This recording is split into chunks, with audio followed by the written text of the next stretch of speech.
Yeah, just trying to secure my wires down. That's all, Nadine. No I'm gonna have worries. to run and get some water, and then I'll be ready. Okay, coolness.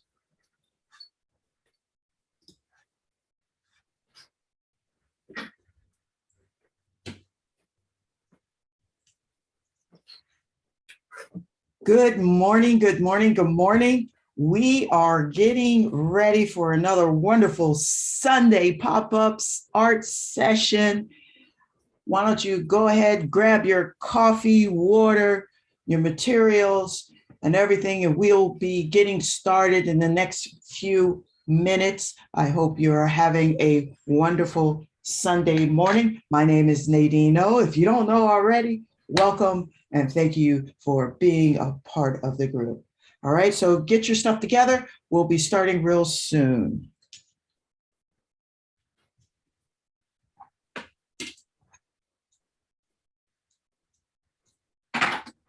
Uh-oh.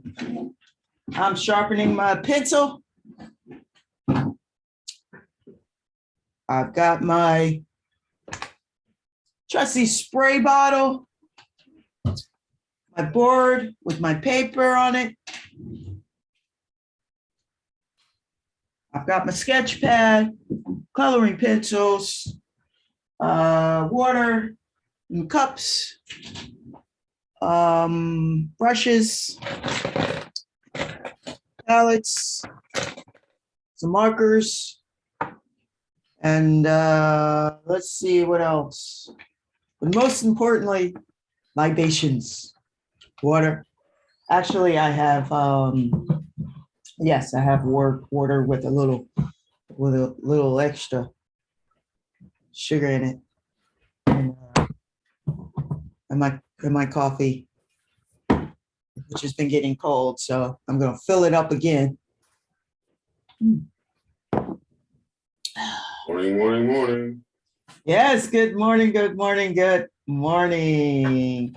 I'm going to go over to the page. So in case anyone. No, let me clear off the computer in here so I can see you. Yeah. Those prompts and everything. Yeah. So I'm gonna try to follow everyone. If anyone has any questions using my phone. So if you see me looking down, I'm actually looking to see if anyone who couldn't join the Zoom, which is okay, but you just get a little more interactive feel. You actually can speak vocally to us and ask questions as you're following along. But that's no problem. We have this up. How's everyone doing today? How are you doing today, Don? Hey, good morning, everybody. What's going on? What voice is that, Nadine? That sounds like the Channel 13 school rock, you know what I mean, voice. Y'all forget about that. Back when Lawrence Fishburne was Larry Fishburne. Yeah, that's right. How you doing this morning? I had to put on a sweater, so I'm almost doing the female Black version of Mr. Rogers. Just call me Auntie Rogers.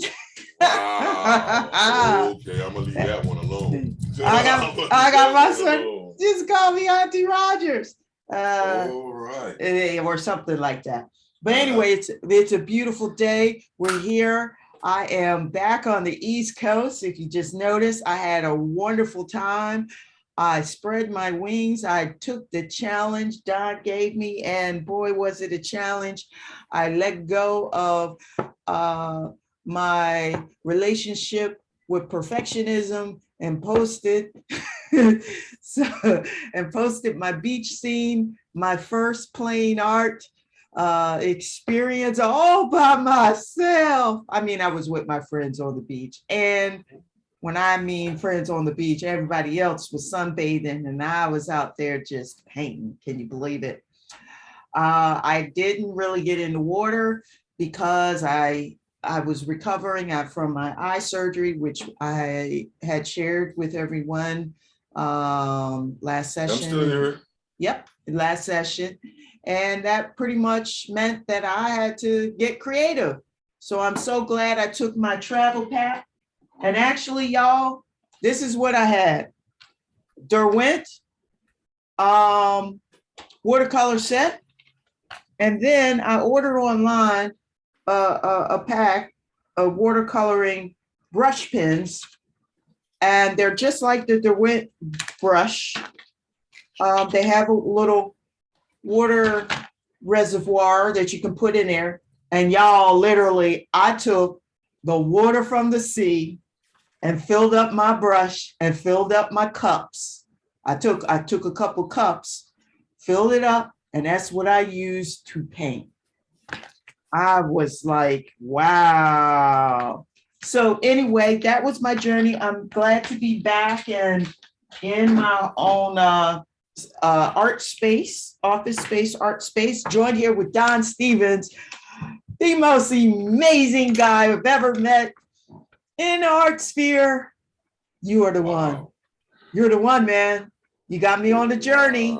Well, I think you got for a lot of people, so you know it's okay. And you know what? And it was so the timing was perfect. I mean, because who'd have thought that I would have been going through the things I was going through with my vision problems. And, you know, this is something that people who are 50 and over will have to deal with in some fashion. If it's not visual, it could be other physical ailments that might deter them from creating, you know? And so, I mean, I just really appreciate you inspiring me and pushing me to not hold on to the perfectionist side of me and just get out there and just do it. Don't care. So today we're going to do some more of that, right? We always do that. We don't even have to, you know, prep it. We always know when this channel comes on, that's what we're doing. Let's paint and draw along. So that's never going to change. How would you say? We're always going to create. You're always going to look at your surroundings. Thanks for the heads up. But what you did is that you did everything that's asked of you when you're saying you want to look at the world and translate it. So this is all we're trying to do for you over here, trying to get you to give you the opportunity to be able to have some tools or some suggestions of things on how to start to do something if you want to replicate what's around you, and how not to be so judgmental if you're 50 and over to think you have to be perfect in everything. Well, that's for everybody. But perfection is a lie, repetition is the truth. Nadine showed that on her trip. I hope you guys saw that. Her artwork came out amazing. She did a landscape. She did a beach scene. And I think when she does 20 more, she's really going to be a beast in doing mariner scenes, as you might say. Yeah, and we want to say hello to Juan and Paul.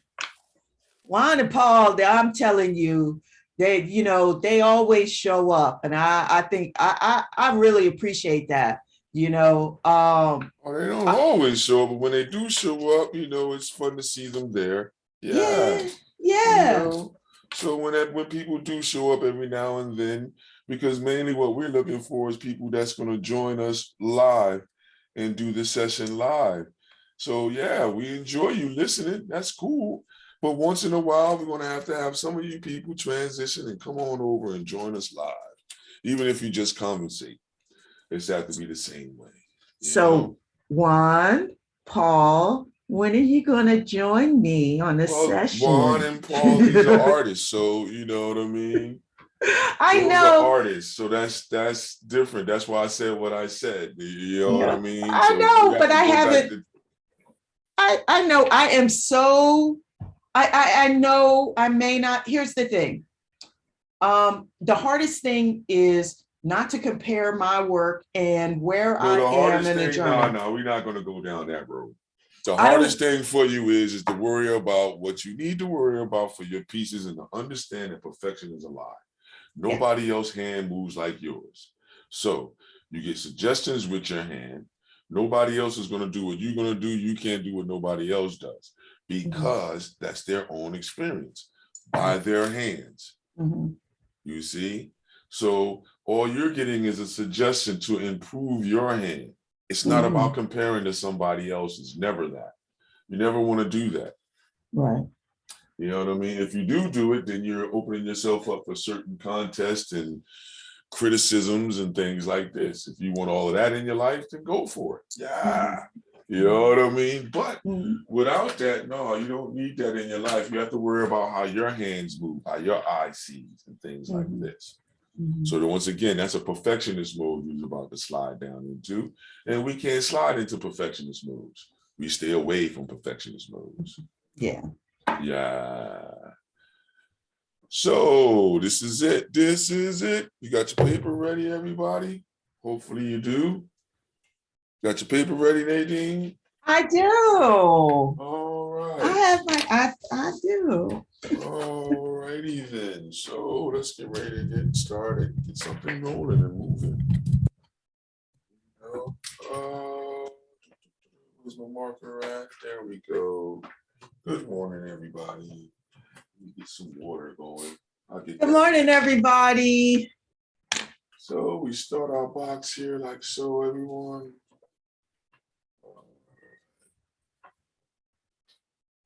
We slide that across like so. We got that box ready, right, for our page there.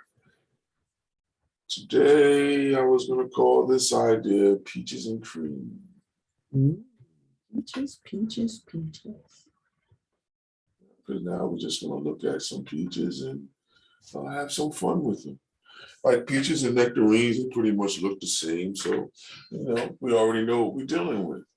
So to go with our lager, our little, ledger over here on the sidelines, we're going to use diagonal and vertical and horizontal lines. So that's important.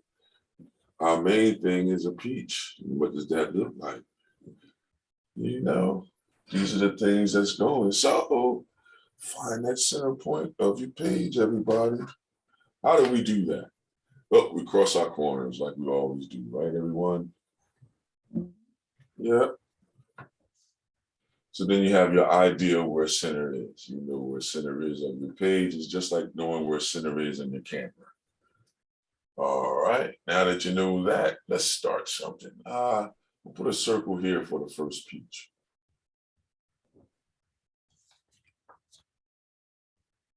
You see? Let's see. Oh, I'm gonna put another one here, but let's make this like an ellipse.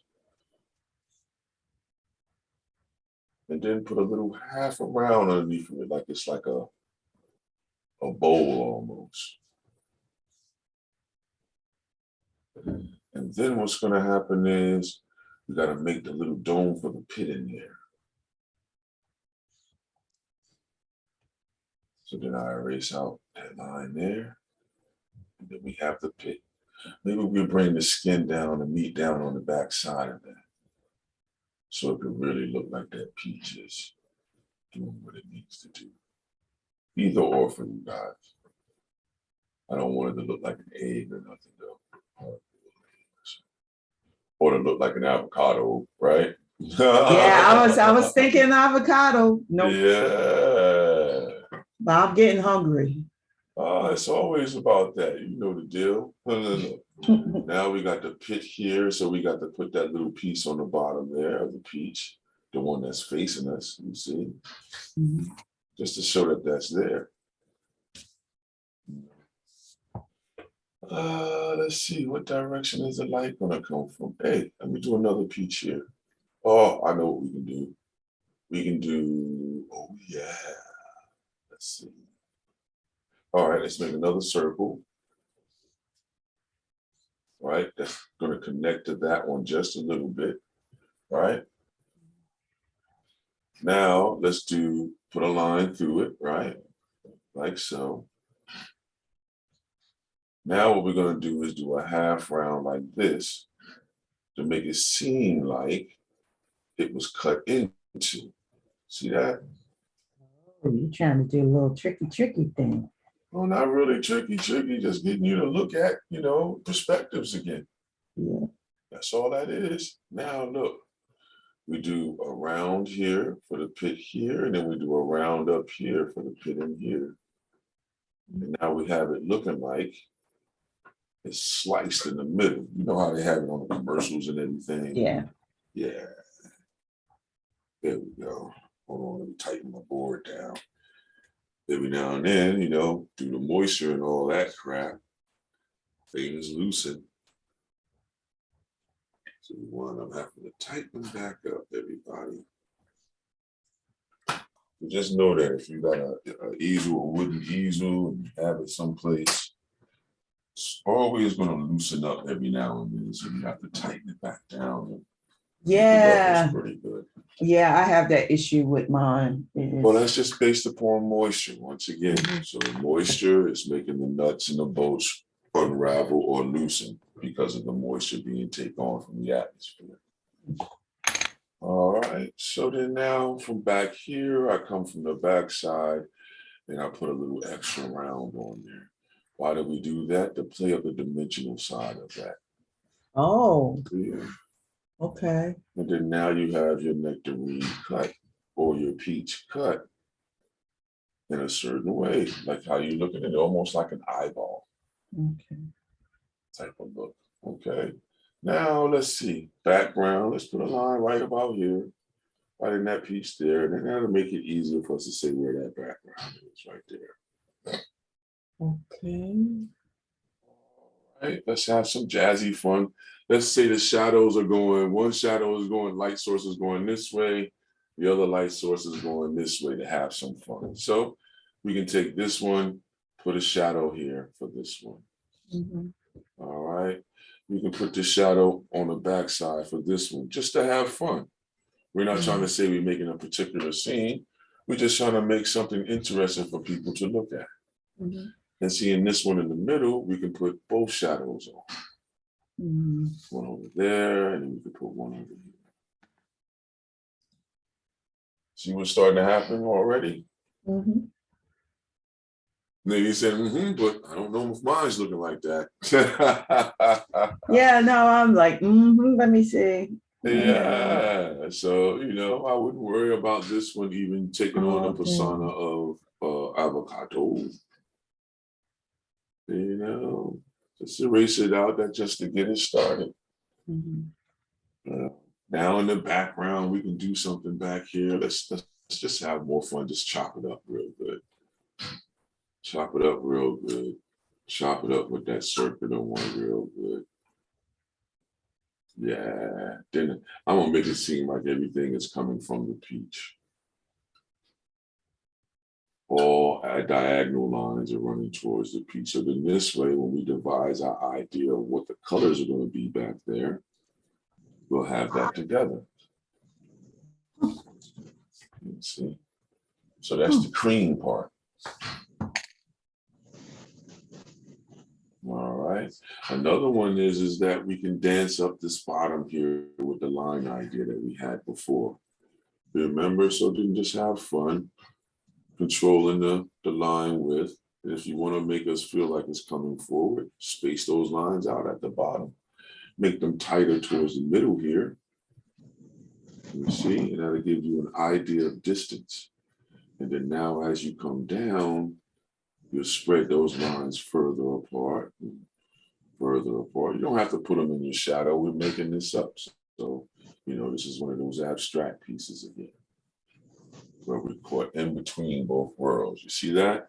Good morning, Miss Paulette. How are you this morning? I'm fine. I was looking outside. I don't see anything.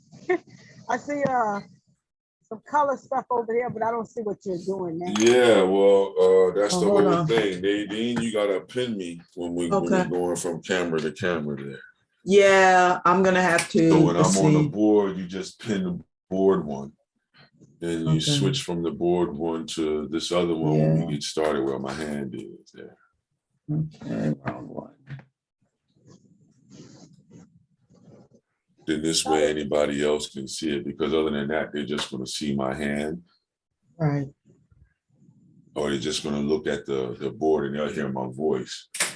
But nobody else will be able to see that I'm on that other camera when I'm over here. You see, on the board. Okay. Man, microphone's going through a lot sitting on that chair. Yeah, all you gotta do is just select that one and then pin it. Yeah, no, I'm totally on a, oh shit, Uh-oh, hot mic. sorry. Peaches and cream, everybody. Peaches and cream. I'm sorry, y'all.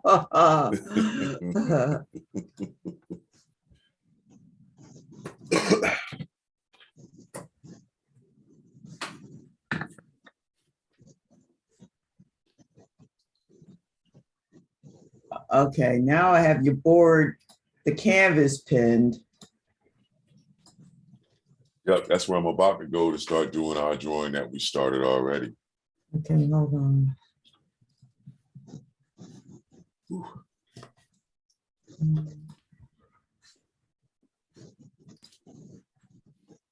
Yeah, remember everybody, if you don't have your coffee, you can at least have some water in your life. Hey, Don, can you do Yes. me a favor and can you start your video again on your main camera to the whiteboard? What do you mean start it again? Right now, I'm just seeing your sketch. Right, yeah. That's not that was the one just to show everybody what we were starting. No, no, no. I see the profile sketch of yourself.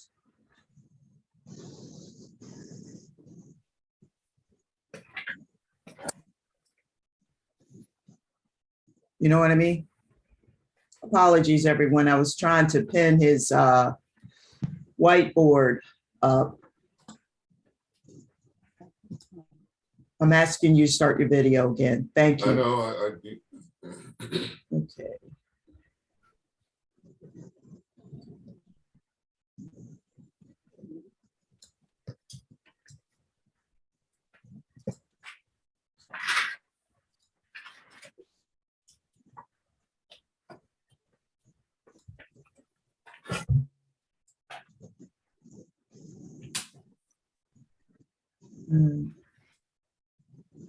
Okay.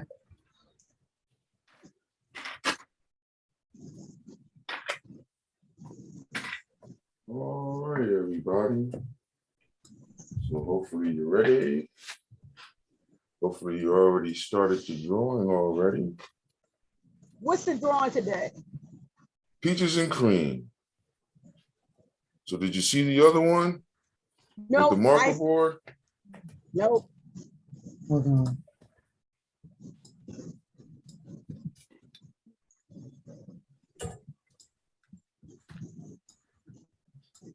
Well, we're gonna say follow along with me on the drawing then. Okay. The one that you see on the board here. You see that there?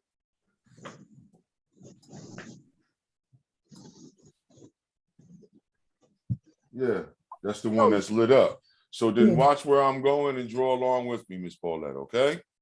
Okay. And that's for everybody else. If you can't distinguish between the two cameras, focus on the one that I'm talking through right now, and we'll make things work just from this location right here. All right. So then look, we're always going to make sure where middle is. So whatever size of your paper is, mine is 9 by 12. I make sure I know where center is, you see, so I can document where that is.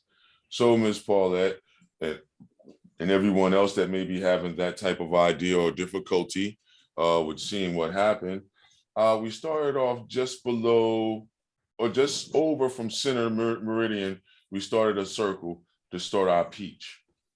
Do you see that, everybody? Yeah. Yeah. All right, so we started the circle for the peach. Then I made another one where we make another little half one. So we go off to the right side, but not all the way over. We're just going to go off of the right, make this touch just a little bit here and make an ellipse type of shape. Because what does the top of a half cut piece of fruit or a round item look like? You know, we can do this underneath here. You see? So now the other thing we did was I put another oval in here, right? Because now we got to show the seed or the pit that was in the inside. And now we put like a half a dome on it, basically. And when you do that, I would erase out the inside of that now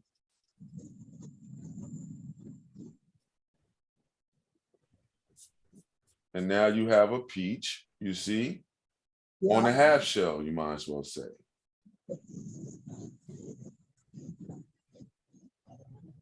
You see, so now we got a whole one. Now, what I was suggesting to everybody on the whole one is that everything has a middle meridian, horizontally and vertically. Well, that's where that pit would be that you see a lot of times on the end of the peach, on the bottom of the peach, because that's where it's letting you know it's growing away from the stem of the tree. So you see that, everybody? Yeah. Yeah. That's just to let you know what way are we looking at the peach. If I turn it the other way, then we see the inside where the leaf would come out. That's where it's growing from the tree. You see, so then remember now what I did was we took another one, moved slightly over to the left from middle, make another circle. And this one we're going to do what, how would you say, Nadine felt was some fanciful stuff. So what I would do is on a diagonal now, you can draw a line straight through that now, like so, right? Then now from this side here, everybody, you want to draw over and come up short just a little bit and then go right back in. What you're going to notice is you just made a point of a half. You see? Mm-hmm. So it's almost like a step on that peach in this instance. You see, everybody? Mm-hmm. So then now what I would do is do the half shell thing again. Half here. So it can look like the pit is there.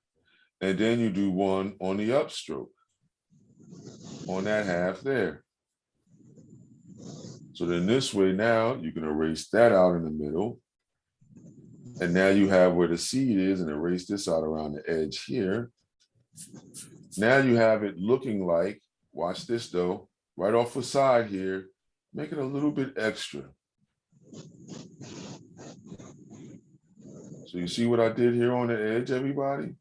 Mm-hmm. So that makes it look a little bit thicker, but it goes with that whole cutting out of a quarter of the piece in there. You see that? Mm-hmm. A lot of times, what does that peach seed look like in there? It does these little things like this, like has a little sharp things on there that where all the red is in there. And we can do that like that in there. Even up here, do it just a little bit on the bottom there, on the bottom of the seed there. You see? Mm-hmm. So now we have our peaches there. The cream aspect, what I was saying was the cream would be more so the abstraction that we're putting in the background and around. Mm-hmm. So to go with our theme of taking something from reality and throwing in a subjective idea to it, an abstract element or design in it. You see, so now we have peaches there. You see that? Mm-hmm. So everybody should be close to that or have their peaches look like that. If it looks like an avocado right now, that's okay. You know, if you want, we can add an avocado in there. It's all about memory with this one. I worry about that for my 50 and over people, especially when you're getting closer to the 70, 80 range. I have individuals that are in the room with me like that. And hey, man, they love doing these pieces like this where it comes from their memory because it helps them better than, how would you say, crossword puzzles and things like that. So when you're trying to trigger an image in your mind, you're triggering all parts of your mind to try to get that image to come to life. So that's why it's good to do artwork when you're a little bit older. Why, Nadine? Keeps your mind active. Yes, it does. Stimulates those brain cells. There you go, left, right hemisphere. Yeah. You know, let me stimulate the lower mind, which is the bowels. With the artwork, you know, we talking about peaches, so we stimulate the stomach. And if we want to talk about it like chakras, that's that stomach chakra, you know what I mean? Yeah. The navel chakra, as they call it. Getting it active. There it is. You can see how I'm using my plastic eraser that I suggest everybody get. You also have the kneaded eraser. There's another difference too to today, everybody. Today, I'm not using the watercolor paper that we normally would use. I'm using the drawing paper this time that we used to use. Remember that, Nadine? Yes. Yeah, so I'm using what's called a multimedia paper, but it's also called a drawing paper, everybody. And with these papers, Miss Paulette, they absorb inks and watercolors and things and finger paints and all that good stuff real good. So you'll be okay. All right. So now look, we talked about a design in the background. This is the aspect of what I call the cream, you see. So all I'm saying is I'll start it on this side, and you can start with that suggestion that we always go with, you know, using a curvilinear whimsical line in the background to help break up space, you see. And then I can come back, do another one from the opposite side, then that overlaps that. I know I didn't do that on the board, but we're doing it now, you see, and then right out. So look at how that divides up. But then I also said, hey, suggestion to a lot of people, if you want to try to use it, I use the diagonal or horizontal, vertical lines and things like that to divide up to make things seem like it's coming straight to the peach. So you see what I'm doing? It doesn't have to be, you know, a very, how would you say, the same as mine, but as long as you're making these lines appear like, these angular lines appear like their starting point is coming from the peach over top of your curvilinear movements to chop up space. The other suggestion is that you can put multiple lines together down here at what we are calling the back edge of the table. When you do that, it's going to seem like things are further away. You see? Now, after I make this meet where this point is here, yeah, I know I didn't put the shadows in yet, but this time we're going to put the shadow over that design. Now, as we come down, start to space the line out. Put more space in that every time it drops down. So we try to do 2 or 3 with the same equivalent of space, and then you change it as you go down. So there's my 3 that's close to the same type of spacing. Now I drop down and give it a little bit more space in between the line. And if you notice when you do this, even on your own page, you should see, it should feel like things are going away from you or coming towards you. You notice that? Yes. Even if you look at the screen, it does the same thing, wouldn't you say? Yeah. How's the lighting, Nadine? Lighting pretty good? Yes. Okay. Yes. All right, cool. Just want to make sure. All right, everybody. Because my mic is hot. It picks up anything. I can go outside and have a flatulence moment, and then y'all probably hear me through the cement wall. No, you didn't. Yeah, that's how good these nano mics are, man. I didn't realize it, man. I had it on the other day, Nadine, and I went to go, how would you say, play back a video that I had recorded, and I can hear a conversation from upstairs. Wow. That's how faint but that's how much this mic can pick up sound. Mm-hmm. And I had it on a directional mode where it can, you know, taking things from all directions. I started listening to the video. I said, that's somebody's and you know, you can blow up the voice and everything and hear it. Yeah, it was a clear conversation upstairs. Mm-hmm. I was like, wow, got to be more careful. You feel me, Miss Paulette? Got to be more careful, boy. Mess around, get a neighbor conversation, then I'm in trouble. Oh, I didn't mean to do it. All right, so now you see what I'm doing. I'm taking my kneaded eraser and I'm erasing out certain things. I'm leaving my essential stuff. You know, in a peach or even in a nectarine, they have like this little makeshift line that's in it that goes with the bottom of the little protrusion that's at the bottom of the peach. You see, even it's a little bit here on the sides here, just to show Because if you notice, if you ever look at the peach, it has that same thing. Now, let's think about it. We got our design together. Now let's think about color. Oh man. Then should I go back to the other board for this one, Nadine? You can. I've All actually right. got both your boards pinned. Oh, okay, cool. So then everybody can see both sides when I move, right? Yeah, it happened by Oh, accident. no, that's good. That's a happy accident then. That's what we want. Yeah, that's a good accident. Oh my goodness. Yeah. One day I'll get my OBS to be able to stream things so we can say things on screen. Yeah, there you go. Yeah, I was We'll worried get it, about that. everybody. I was worried about that. That was the other thing. But yeah, we're good. Yeah, don't worry. We'll be on that soon, and I'll be coordinating that better with you, Nadine. We'll probably have to get together a day before we're gonna go on and really do a dry run to see how we're gonna look. Yeah, definitely. I want to give a shout out to Angie. She's watching in Hey, Angie, Facebook what's going land. on? Facebook in the house. Yeah. Yeah. You know it. Hey, Angie, hopefully you're enjoying Peaches and Cream. Hopefully you had a chance to do your rendition so you can show us on the, how would you say, the Facebook Live or Let's Paint and Draw Along with Don Stephens and Nadine. Mhm. All right, so let's think about it. What color is Peaches, everybody? Come on, Miss Paulette. Come on, Nadine. Help us out. Orange and yellow. Okay, orange. Definitely yellow. I'm in agreement with that. What else? What kind of are you using today, by the way? Oh, we're gonna get to that. We gotta talk about color first, Miss Paulette. Okay, I bought some Yeah. water. Yeah, you brought watercolors. That's cool. Pull them out. Yeah, so I have 3 different types of paint now. No, let's use the watercolors then. And then you use the other ones on top of the watercolor.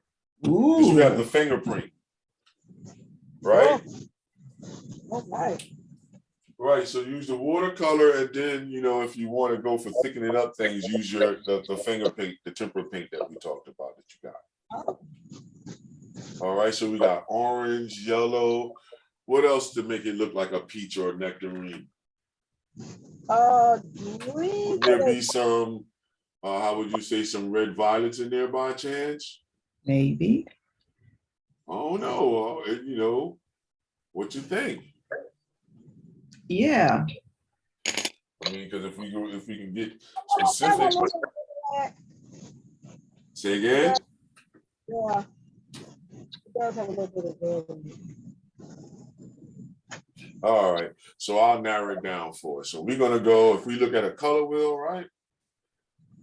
So if I look at the color wheel and I put a color wheel in here real quick. Oops. And that's the yellow to violet thing. But then we're over here on the side here where red violet would be. And this is where red would be. Okay. This is where orange would be. So we're pretty much going around from orange to red violet pretty much with the colors of those peaches. You see what I'm saying? So this would be the orange to red violet. So then if we know that, right, if we know we have this region, then what's the cool region on this side? Here's the blue, right? There's the red. There's the violet. There's the blue violet, right? There's the blue green. This is where the red orange would be here. You see, that's there. And now you have the green over here. Oh, excuse me. Green over here. All right, so then that means what? If we look across from here, we can go to what? From orange to blue, right?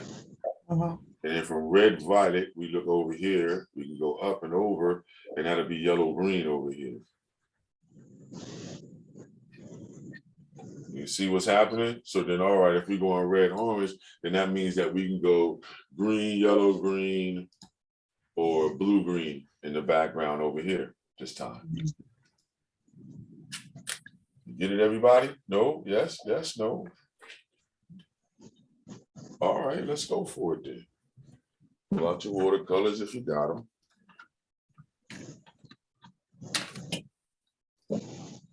Yeah. Pull out your new brush. You got your water ready, I hope. Mhm. Look at that. So now this time what I'm going to do is I'm going to leave the pencil there, dominant this time. All right. Get that, everybody? Why are you doing that? So I can see where the color's going, Miss Paulette. Oh, I That was me. Oh, Nadine, so I can see where, so you can see where the color's going. So if you didn't press real hard to do your drawing, you don't need to take the kneaded eraser and do this idea to lighten up your stroke. You see? The other thing is we're going to come back and possibly have some fun and put the marker in there. So I don't want the marker lines in there beforehand. I would rather have all of that there afterwards. So everything will look kind of fun. All right. Then you also, if you got color pencils, you can pull them out too. All right. Where's my water bottle at? Oh boy. Where you at, Mr. Water Bottle? Oh, there you go. You're on the floor.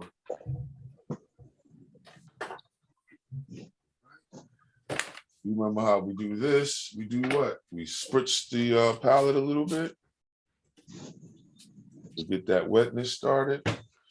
Your paper towel. Remember that, everybody? Ooh, Don's not good. He didn't clean his palette off. Oh no. Yeah, bad guy, bad guy, bad boy, bad boy. What you gonna do?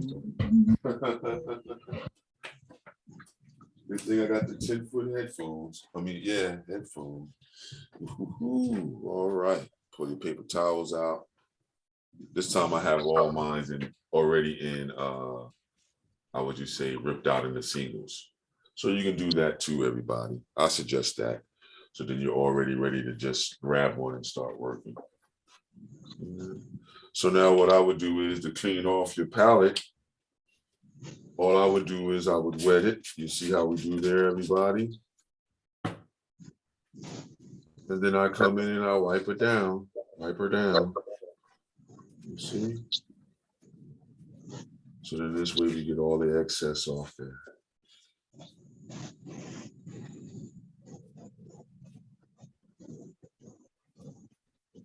I'm gonna mess with Juan now.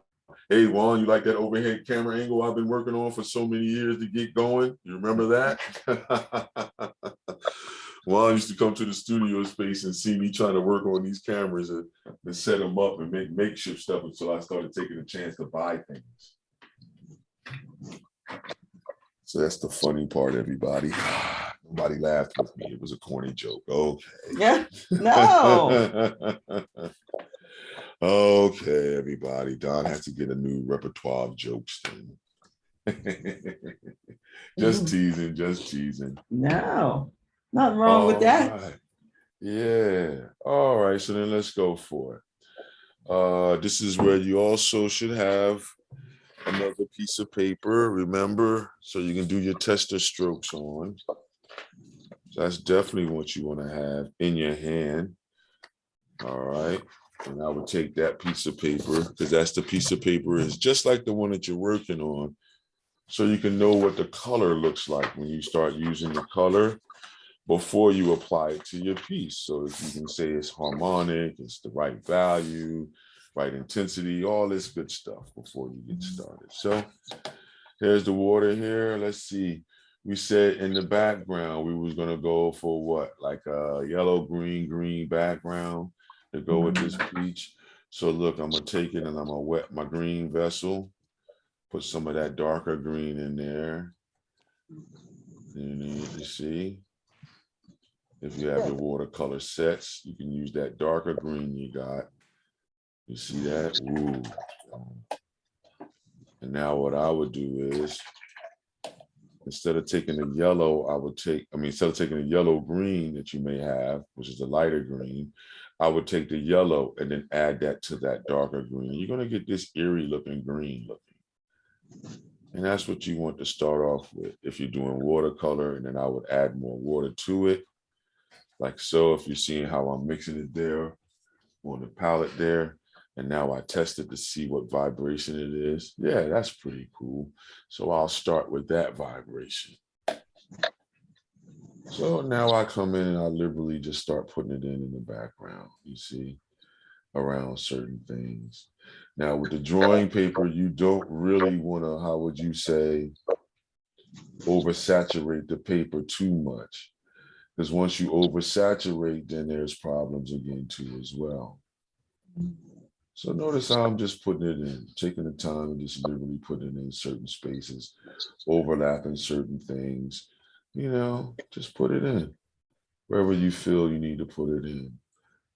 You know, this is the building up stage, you're building up areas in there, you see. Now, somebody had asked me during the week, will you ever do oil or anything on the Drawing with Nadine and Don Stephens?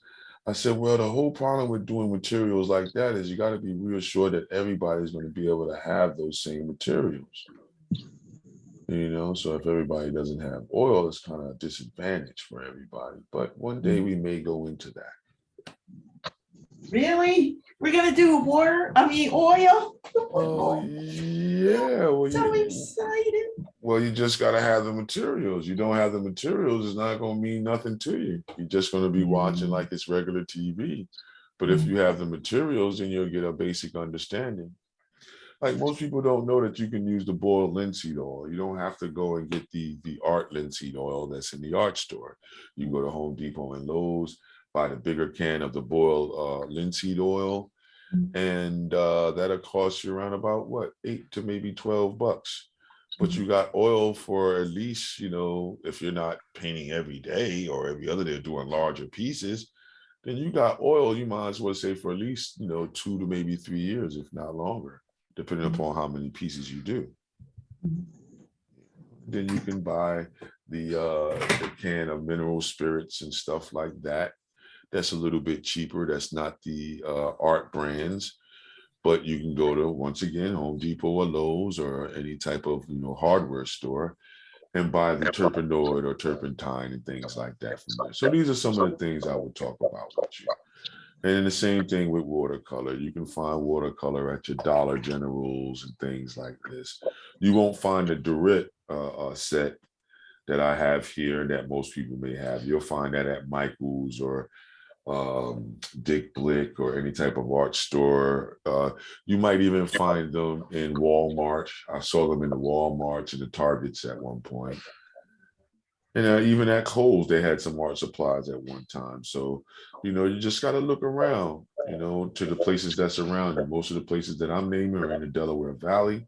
So if you're in the Delaware Valley, you can look around and you'll find the same type of stores that I'm talking about that you mentioned to, in order for you to, how would you say, connect further into your experience. All right, then I would take the yellow too. All right, take the yellow by itself. And then I would take that and start putting that in the background, you see? You can even put it over the green that you just put down, the yellow as a base. But you can put it in as a dilutant right now. And you'll see how it generally just adds itself to the color there. See, I'm showing you guys this way because if you really look at it, you can dilute and work these watercolors and overlap them periodically when you're ready to make a switch to go up higher in, how would you say, value or impurity of the color, or intensity rather, at that point. You see? So I'm just going to take that and just put it in like so. You see, yellow is going to be in there. So I want to make the yellow orange too as well, but not go in the background with that. Take some of this yellow green, and then you'll notice that this yellow green is a different look to it than the other green that's in here. You got 3 greens in this set, so This is the yellow green that I'm about to use, and I'm just going to splash it in. And look at the intensity that it has. Just splash it in. You know, you notice what I'm doing, I'm just splashing it in, putting it in certain places, letting it overlap. You know. Yeah. What you're going to notice with the drawing paper is it's going to buckle and puck more than the watercolor paper does, because the watercolor paper is made with that in mind. You see? So then look, I got yellow, green and stuff back there like that, right? What's the other one we can use? Well, for the ground, I want to use blue then.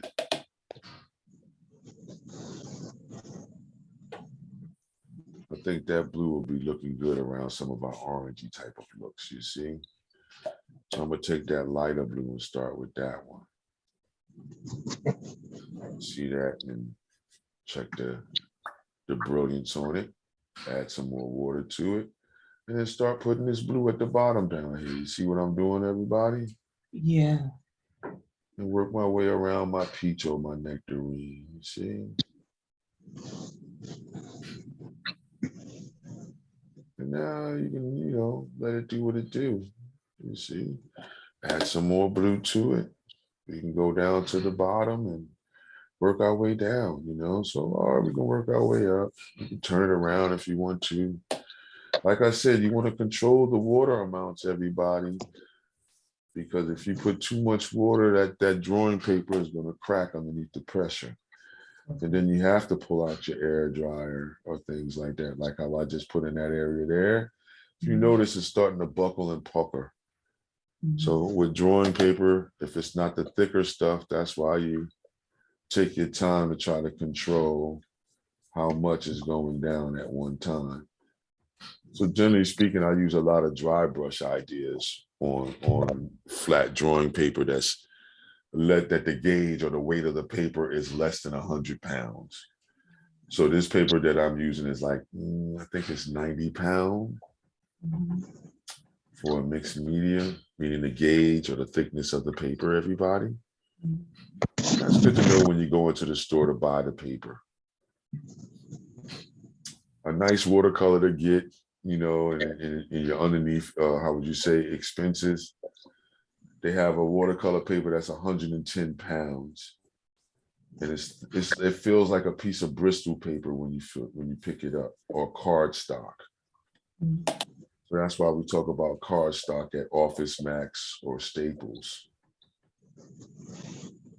You see, if you get the cardstock, as they call it, that's their next type of idea of thickness. That's sort of like watercolor paper, but it's flat or plate finish like your drawing paper is.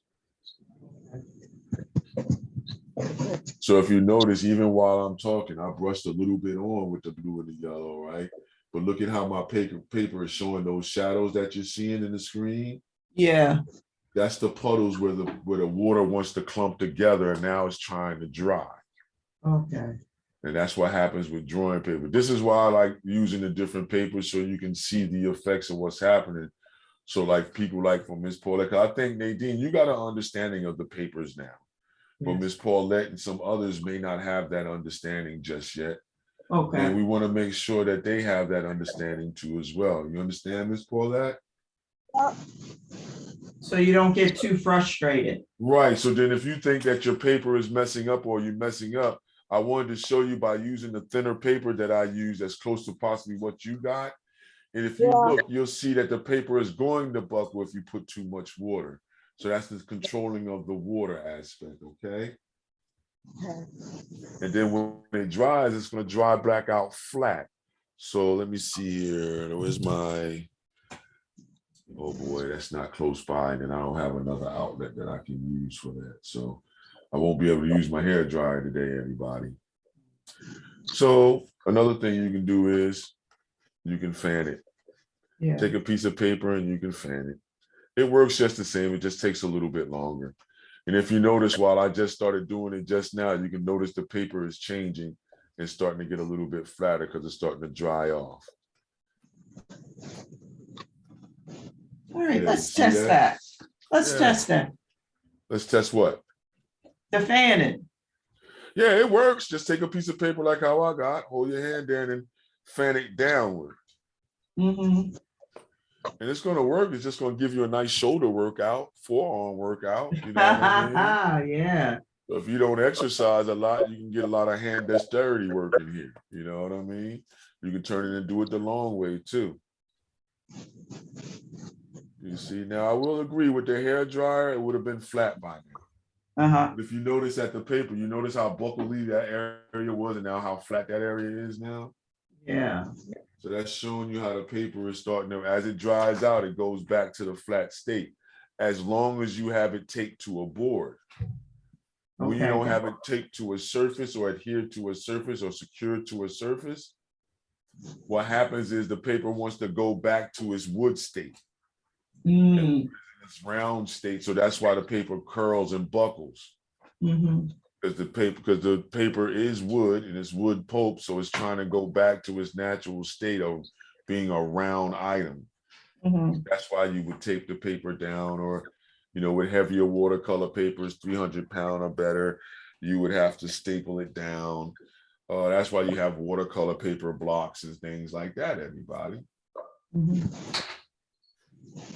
So now it's a little bit dried off in there. You can start your idea for your peach. You have the watercolor set. I would use the darker red, which is alizarin crimson, or like how we have in the set we have, Nadine, is called plum. That's the red violet there that they call plum, everybody. You see that? Yeah, this one right here is called plum. So with that one, what I would do is I would take some of the orange, right, and blend it right with it on the side here. And what you're gonna have is, now, what you could do is also is you take a touch of that red and you can put a touch of that red in it too as well. And you're gonna see these beautiful colors come out. So now we got to test them. That's a nice red for the peach there.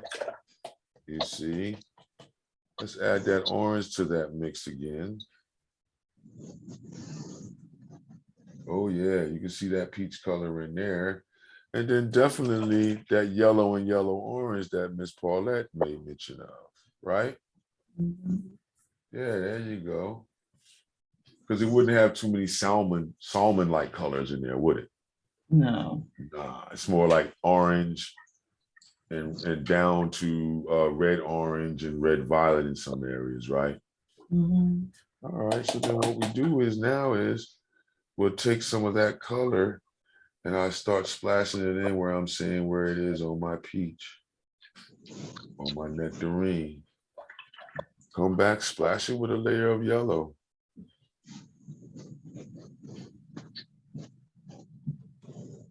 You see what I did there, everybody? Yeah. Do the same thing with the other ones. Started off with that. Put a nice splash of yellow in there. You know that yellow is going to be in there. Or you can do it with the orange.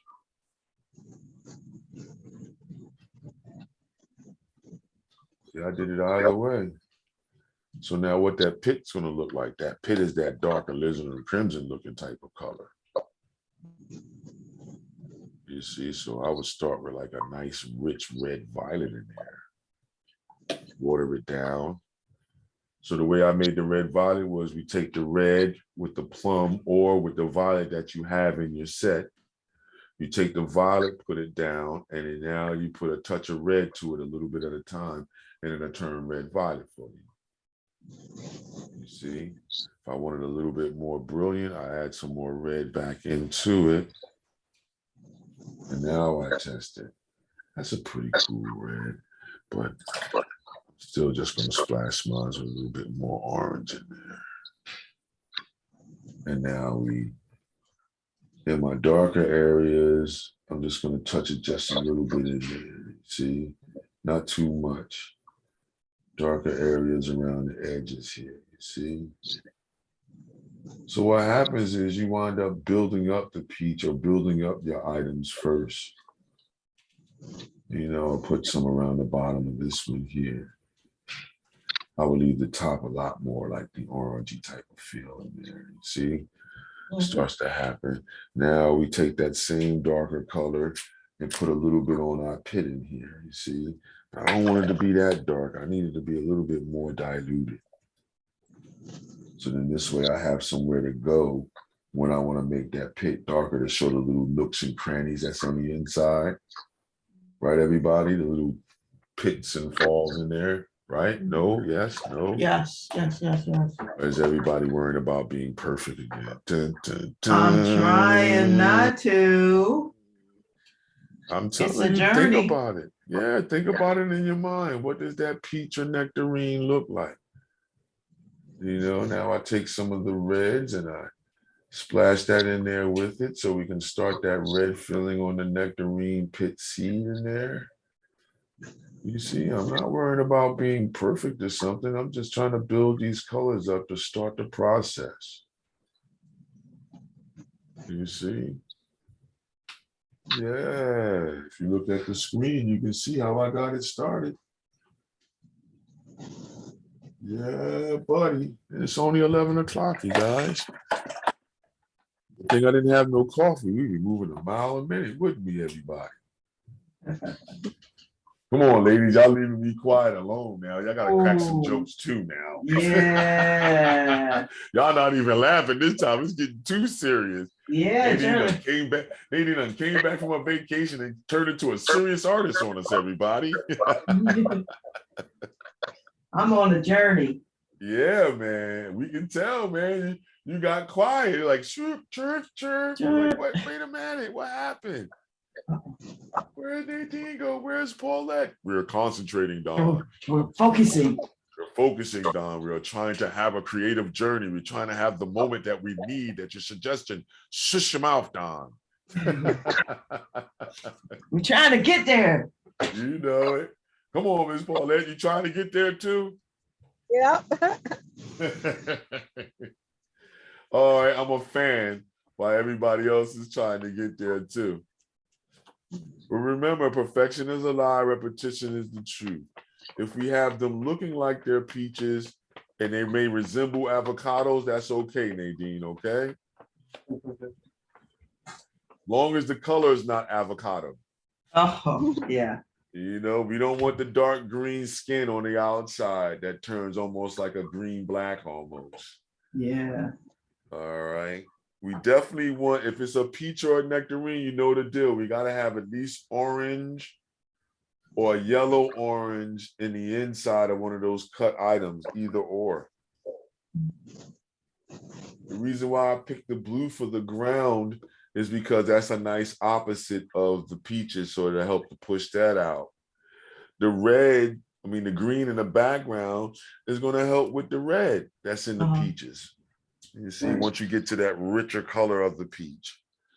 So what we did was we did a split complementary, you might as well say. You see it? We have orange to blue. We got red violet to yellow green. Yeah. You see? So the orange, the red, violet is covering all our warms. And then if we want, we can even sneak violet in there because we snuck yellow in, but you can use from yellow green over to blue violet. So the different temperatures of green, it doesn't have to be the same type of green that I got going on. Long as it's green, so you can see this effect, this idea on how certain things get to be pushed out further. You wanted to stay in harmonics with the green that you got there, then all you do is you mix a little bit of that green that you had already on the surface into the green that you're about to put on there. And then that'll harmonize your piece and then make all the pieces, all the colors be in the same harmonics, the same vibration almost, you see? You see, I'm coming in and I'm dropping in more greens, chopping it up in the background. This is where I start being selective and just putting them in certain little spaces that I've made, you see? That's all. You come in and you just start putting them in there, You see? Am I worried about it being perfect? No, I'm not worried about that because I know I may come back in here and with my black marker or micro marker, outline some of these lines, use some of these lines and make them darker. You see everybody? That was the intent. You see, we can come in here and, you know, put that richer green in here, you know, because pretty much we made a background that was our own, I would just say, idea. Look, I can come back and make the yellow green a little bit more pure in the background or a little bit more intense. So now I come in and mix it up in less water, more pigment. You see, Nadine? Less water, more pigment. Yep, that's what it is. Less water, more pigment. See, Miss Paulette, with the watercolor, less water, more pigment, the color gets richer and richer, or purer and purer, or more intense, as you might say. Okay. You see, less water, and I put more pigment. Now you can see that yellow green really jump out of there. You see that? So just trying to show you guys, less water, more pigment, more intense color.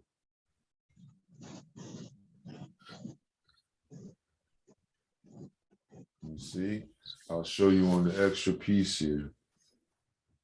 See that there? That green I just put on there? Now the other one that I had was a diluted one. See the difference? Yes. All right. So, and that yellow green almost looks like a highlighter almost. Yeah. You had the heavier paper, it really worked. Nadine, you work on what? Watercolor paper? It's multimedia. Okay, so yeah, so you should be having the same type of effects too as well. Yeah. And Miss Paulette, you working on drawing paper, right? Huh? Yes. Oh, okay. Yes. So you should be getting the same idea that we're getting too on here. See, like you even can take and overlap some of that yellow green over top of an existing green. Or you can come in here and overlap an area again with the yellow green. And every time you add another facade to your color or another layer, with watercolor, every layer gets more and more intense as you add color or you add another vibrance to it over top. So as the layers go together, they get deeper and deeper, or it can slide towards mud. True interference. You see the same thing you can do with the bottom. I would do it the same thing with the bottom. Come in with the richer blues, you know what I mean? And gradually work it up. Now, what I do sometime in this stage is if I don't like the way it's going or I'm not feeling watercolor, I'll pull out the watercolor pencil then. Or I'll pull out my color pencils. Okay. You see, and after I get a nice base going, then I come back and intensify things with my watercolor pencils or with my color pencils, you see. So right now, everybody should be looking like a big old wet piece of tissue. It's like, you know, you just got blobs of color on that are not too easy to be distinguishable because you're just trying to put the basics of the colors down where you want them to go. Okay. And then with watercolor, you start to add that richness or that value or that intensity of purity as you go. You omit out light areas and you start putting more in, like, okay, I can take for that pit, right? Just to show you, I'm gonna take that plum color, right?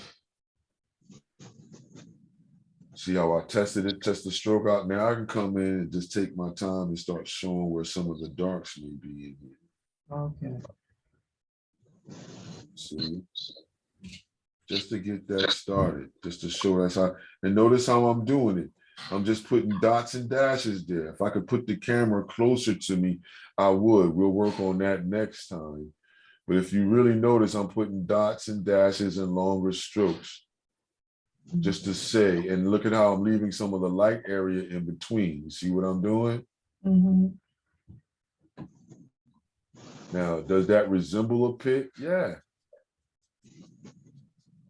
Does it have the intensity of color just yet? No, not just yet, but I'm not worried about that just yet. Now what I can do is what? You can come back, touch that orange a little bit.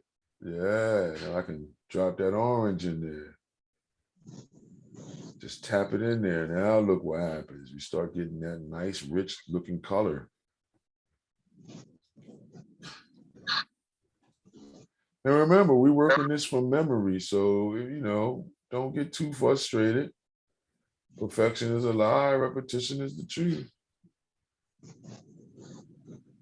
You see, and then I'll let that dry. I'll do the other one. You know, now I can, since I know what I want, I can drop the orange in there early on that pit, you see. And I rinse my brush off. I dry it out a little bit on the paper towel to get all the moisture or the water out. And now I can come back and get that darker color. See how it's starting to pick it up right off the palette? It's needing strokes in the water. So then now I can come back and now I do the same dots and dashes that I did on the lower one. I do it in the opposite direction because I want it to look like a dome. I want the pit of that peach to seem like it's sitting right up out of the skin or the meat of the peach itself. Ooh, look at that. Yeah. You see, so it gets that feeling. So now I don't think you should be feeling like a nectarine now, Nadine. You see? And now this is another area that I say certain things. Like, say, for instance, some of you or some of the viewers out there are going to be, how would you say, kind of timid about putting the colors in for the peaches. All right. And you feel as if you can't see this color in your mind. This is where you can go to the internet and I don't have a picture of a peach. We'll do that next time, whereas I could share my screen and then I can pull up a picture that we can use for a reference for those of us that have a hard time seeing things in our mind. We see them, but they have a hard time bringing to fruition without a reference picture. So I know that's why a lot of people be looking at the screen to wait to see what I'm going to do. But understand, that's not the true mission to you to be, how would you say, painstakingly perfect to me. No, the mission of our whole thing here, everybody, Paulette, everybody included, is that we give you an experience where you can have what we call a jump off. So you have an understanding that others have the same type of misunderstanding or understanding of it too as well. So you don't have to feel as if you're alone on the matter. You know, then the other thing is, you know, you figure out the color together, or you can find your own reference picture if you like of a peach. So you can be like, cool, I know what a peach looks like now. I'm going to use that color. Even though he's saying what he's saying, I'm going to use this color here. All right. So all I'm going to do is, with mine is, I'm going to start off with that orange. And I'm going to start putting this orange in a little bit deeper in certain places. Hey, Don. Yes. Guess what I found? What you found? Peaches. Share your screen. Yeah. So that's for everybody that may have a confidence issue with understanding the color of peaches. You know, then now you can use a reference picture if you wanted to. You can see where the yellows are. You can see where those oranges are that we were talking about. You can see how those oranges are turning into red oranges in some of the darker areas of the peaches. And you can look at any one you want to look at, you see? Look at how dark red the pit is in the inside, you see? You know, so then that's all I would do, mimic those type of colors. Add in that orange the way that I'm doing, okay? Then I would take the plum and I would add that to the orange, right? With a touch of the red in there. You see now how you're going to get to those colors? I can add more red to that. That's that fuzzy navel look, you see? And then I would come in and, oh, you already took it down already, okay. Yeah, because you started adding, so I wanted to. Yeah, I was just using any which one of those as a reference. You see what I mean? And you start putting in the colors, you see. Oh, that's right. Oh, you couldn't see me working. My bad. I Right. understand. Now I understand, Nadine. Okay. I can go back to it if anybody, if you want me to go back to it, I can go back to it. I Okay. didn't change anything.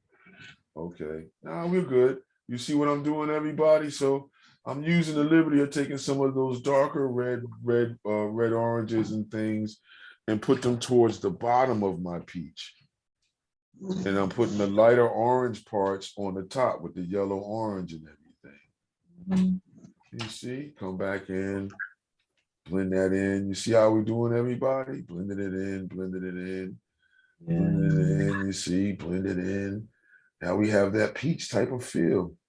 You know, add some more of that red, orange, and orange, you know. Ooh, yeah, some more of the yellow in there. You see? And now I have a nice ball of peach right there. You let that dry and you come back again. You're going to add more colors. All right, the other one on the sides here, I would make the outside darker than the inside. Right.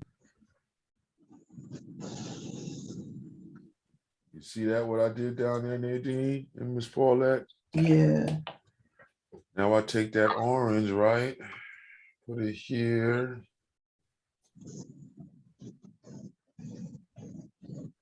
You can see just a little bit of it, not too dark, not too orangey, a touch of the yellow. And I'm gonna go there with my peachy type of feel right there. You see? Yeah, I'm happy with that. The other one we can take and put some more reds in here. Right at the brim. Remember, we want the inside of the cut to seem like the lightest area. You see, I even would take some raw reds and just drop them in there. Because remember, each nectarine is not going to be the same coloring. Right. So they're going to have the same type of colors, yes, but they're not going to be in the same configurations, you see?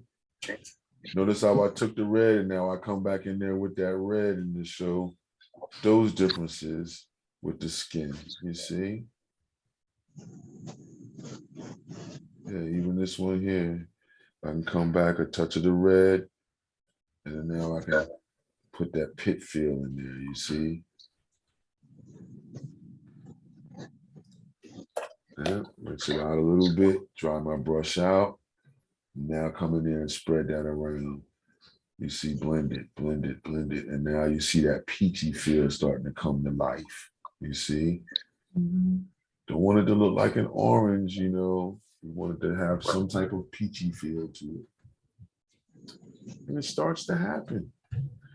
Yeah. Then I would take more of the yellow and the yellow orange to formulate the meat on the inside. Yeah. Yeah. You know, touch it to make it a little bit more. Hold on. Let me rinse my brush out, get some of the water off, blend that down again. Take some of the orange, see how we're moving? And you slide it around the pit now. You see just a little bit. Because if you remember from looking at the pictures, that's where a lot of that juicy color is. And if you see that intense color in it, that means that's that sugar breaking down, boy. That's what you want. You come back with a little bit of the reds. Now you can put that little bit of red around there, a couple of dots of that. You see?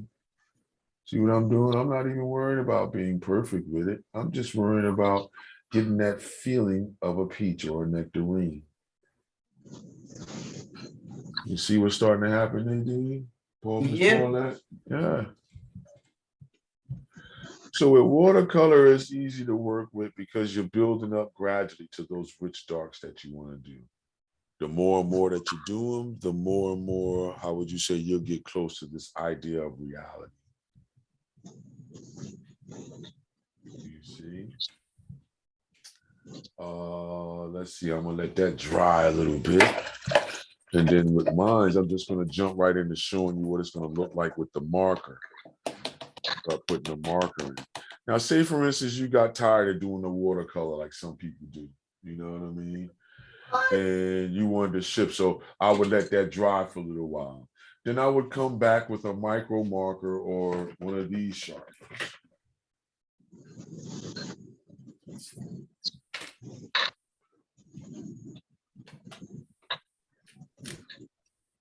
Yep, or one of my Sharpies here.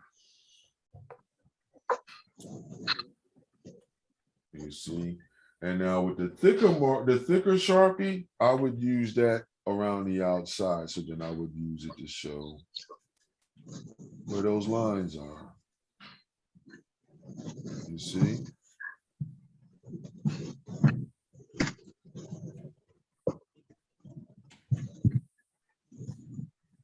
You see why I said you probably would want to do the marker last? Yeah. See what starts to happen? Now look, I can take the micro marker, and I don't want to be in the areas where I just was wet when I do this with the micro marker. But I can come, yeah, that one's too small. That one. I have to get some new ones myself. Yeah, okay. All right, so then now I take one of these micro markers and I come around the edge and I use a little bit of that hesitant movement, you see? And then look what starts to happen. Do you have my peach in there? Yeah. You see what starts to happen? I use that crackly line there, a little bit of a broken line here, you see? A little bit of a broken line here. Some of that broken line around here, you know, so it makes it feel like it was cut or whatever the case may be. You see what I did there, you guys? Yeah. Yeah. So now you see the difference, and I'm not even all the way at its most intense when it comes to the coloring in aspect, but we have the marker in there. So I wanted you to see that before we, you know, get to a point where we're about to shut it down and everybody be like, but what about the marker? You know what I mean? Right. So then look, even when it's wet, you got to notice that if that paper is wet a little bit, your marker is going to pick up some of that paper. Okay. This is where I was taking and I start making the outside look like it's not perfectly round. This is what peach is perfectly round, you see? Show the pit a little bit, you see? Show that opposite side, how is it cutting into there? You see? Make the line really sparse on top or really thin on top, you see? And look at how we have that peach together right there, you see? So you would do the same thing with all of it. You can do the same thing in your background for the abstract elements. Look at the lines that I'm putting in with the markers here on the side here to start our idea of that dimension or the perspective stretching forward. See how I put the lines there? Yeah. Yeah. And so with your marker, you can start doing that. Then you would let that dry if you didn't feel good about the way the color was then, now you can come back and fill in. The marker is not going to disperse. The marker is going to stay set because it's waterproof. Right. Okay. Yes. So it's what you call, with these mini markers that I have, they're archival markers, as they call them. Okay. You know, a nice type of ink that's not going to go nowhere and not fade over time. Archival. You see? So now this is where you can start, you know, coming back. I have marker dried enough. I definitely want to have a piece of paper towel on my hand so I can control the amount of moisture in my brush so I'm not overly saturating my paper. Okay, Miss Paulette? Okay. Okay. Okay, Nadine? Yeah. All right, that's the main thing with watercolor. With acrylic, it's something different. So we'll talk about that next time as far as acrylic is concerned. You see? So then now look, now I'm just touching the water and just a little bit of the pink now. I mean, a little bit of the water, a lot more of the pigment now. Just the stroke.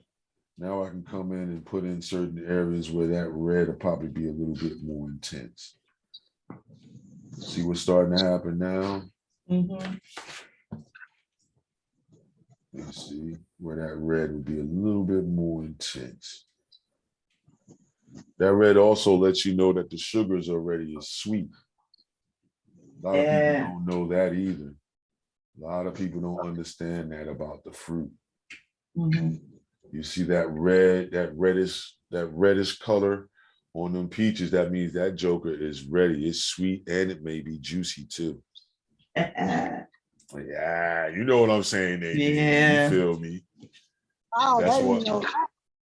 Say again, Miss Paulette? Didn't know that, but that's interesting to know that when you see that, that when you're picking up, going to the store. Yeah, think about it when you look at a peach breaking down, what color does it turn into? And even a nectarine, it starts to go towards a reddish, a red orange, red violet, and then all of a sudden it'll start going brown because the sugar done hit its capacity, and now it's going to go sour on you. So it's not the light parts that show you that it's sweet, it's the dark red richness of the red that lets you know that sugar is really at its peak. It's the same thing in watermelon. You know what I mean? If you look at all fruit, you look at an orange, the darker that the orange is in there, the more sweet it's going to be. That orange is going to be.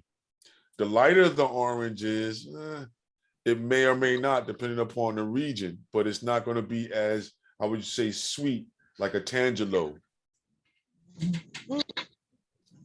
Whereas where it's so rich in red orange that oh man, all that red orange has got to be sweet. So the richer the color on the fruit, the sweeter the fruit is. Okay. Well, we know about bananas. The darker they are, the sweeter they are. Well, see, that's the whole thing. That all leads towards that. As things lean towards going towards the darker colors, they get sweeter. But even with the banana, if you let it go too far, it does what? It turns brown, then it starts getting soft. Now you got to make what? Pudding. Or you got to make banana bread with it. Or you can make banana pancakes and waffles with it if you understand how to do that with your blender and the pancake mix. Sometimes that's what I do when I have brown bananas like that. Put it in your waffle mix. Put it in your pancake mix. Oh, here's another one. Put it in your dough, in your biscuit dough. Oh. So you can make, because it's soft, you can smash it up into the biscuit dough, like the Pillsbury dough. You can smash it up in there and then re-roll it out and then make your own cuts for your biscuits. And then boom, you got banana biscuits. Oh, wow. And then you can put the little sugar on the top, the melted sugar on the top if you want, put that glaze on the top as they call it, or, you can put a caramel frosting on top, or what else? You can buy a cake frosting and melt that down and liquefy that and then pour that over top. Yeah, I'll make you hungry. I'm a fat guy by heart. I'm not going to lie to you. So that's why I understood color and everything earlier on. You know what I mean? Because if you're greedy, you're looking to see at what point can you eat something. Right. When is it ready to be eaten? That's all I was worried about. So then that's why people throughout my life, they started giving me little hints like that. You go to a visit to a farm, you want to know when the corn is right to eat. You know what I mean? Right. So they're telling me the type of lime green you need to see before you pluck it to say that yellow corn and that sweet corn is ready to go. And they said the deeper that yellow is, the sweeter that corn is going to be, Donald. So y'all can imagine Big Donald being little fat Donald. Right. With the fat face running around, pulling up cantaloupe, trying to dig up his own watermelon. Yeah. How would you say, doing the smell test on the back of the watermelon? You know the deal, like around where the pigtail is on the watermelon on the end. If you can smell the watermelon around there, the smell of the flavor noise of the watermelon, then you know it's ready. If it's fell off on its own, you know it's ready. And then the old time pluck, if you hear that nice thud in there, that means that heart is ready to be pulled out, because that's going to be the sweetest spot. That's what I used to look for on a watermelon. So yeah, when I'm down south, boy, I'm a big old kid, man. I run right in the garden, man. You have to stop me. They're like, "Hey, Don, it's not ready yet." Oh, all right. I'm just saying. I saw the baby seeds. It looked like they had frost on it. The collard greens had that morning dew on it. That means they're sweet. You know what I mean? Right. So just understand that, everybody, the richer the color, the more sugary things are going to be, or sweet things are going to be, or the flavor is going to be in things naturally. Mhm. You know, dark, the greens are dark, those turnip greens, they're real, you know, tart. That's Mhm. how dark, the darker they are, the more tart they are. Your greens, the more dark they are, the more tart they are. Right. You know, so yeah. So then now, even in the background, you see how mine is dried out real good. Now you don't see those wrinkles in there no more. Yeah. Yeah, that's what you want your drawing paper to look like when you're starting to move on to another sector or add more color. Okay. Because now you can see if I add a little bit of orange, I'm not adding it real wet. We're taking a lot of the water out and just a lot of the pigment. I can come in here, you see, and then now right around the edge too as well. And then I come back real fast, wet my brush, and then I blend that a little bit. Okay, if it doesn't blend good, then I come back with a little bit of yellow, with that orange, and then now, there you go. Now we blend it in. Because around the pit, as you saw, there's going to be a little bit of a darker color around it in the meat of the peach. Mhm. You see what's starting to happen? Now with the pit, I can come back with a little bit of brown. You see, add some blue to the brown, even some of the violet to the brown, like how I'm doing here on my palette. We test it. Yeah, okay. Now I can come back in here, and now you see how I'm darkening in certain things even more now, so that you can feel like that roughness of the pit of the seed of the nectarine or of the peach. Mhm. You see what I'm doing now? Yes. So we go a little bit darker. That layer there, I added a little bit of the brown to it, Okay. so that pit can get darker. You see, leave a little bit of lightness so it seems like it's rolling up in space. Now you can take a little bit less, just the water, the moisture that's on your brush, and now you just add a little bit of the watercolor to it from the cake. And now look at what I'm doing. I'm adding in my darker darks now in the pit. Mhm. The darkest areas is going to be closer to the skin areas. You see, and notice I'm not trying to be perfect to the pit. I'm just trying to make you feel like that's enough roughness to be able to say, wow, that does look like the seed of a nectarine or of a peach. You see what's starting to happen, Nadine? And I didn't Yes. put any black in it. See, now with nature, I don't put no black in the color at all. If I want that color to go darker, I put brown in it. If I want that color to go even deeper, I put the opposite in that color. So we started off with what? That violet-y type of looking color. What's the opposite of that? The yellow green. Yeah. So if I take the yellow green and I put those two together, notice what we get. We get this eerie looking iridescent brown looking color. Mhm.